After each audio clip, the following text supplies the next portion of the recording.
This is the minor side of life.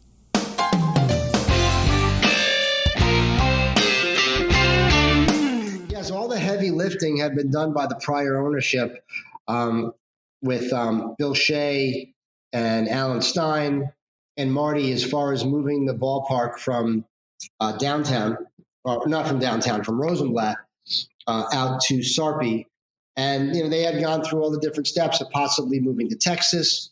And then they came up with Warner Park and went through that. And then what we saw was a different type of situation that Richmond had. It was a stabilized situation with an area with a growing population, with a long-term affiliation with the Royals, which was three hours plus away, and a management team that we felt and feel strongly about. So it was a little more stabilized situation, and everyone's different, and we'll get into Montgomery in a second. I'll tell you why that's different.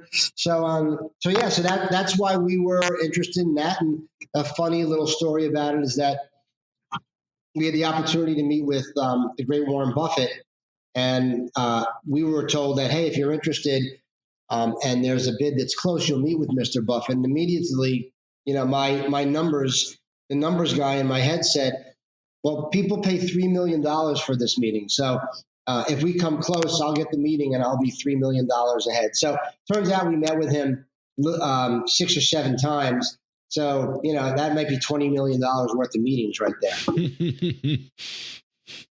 What'd he say? He said a lot of great things, but I think the thing that he said that was most impactful on me was that when I asked him, how the community would be with a New Yorker owning the team, he said to me that you may own the team on paper, but this team belongs to Omaha, and you should never forget that. Huh, wow, that's interesting, especially given the situation that had gone on there in the previous few years, where with the move from Rosenblatt to what became Warner Park.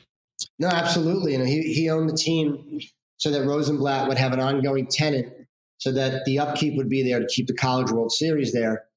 Once the College World Series moved to TD Ameritrade downtown, there was no civic reason for him to own the team anymore. So it was time for him and his group to sell.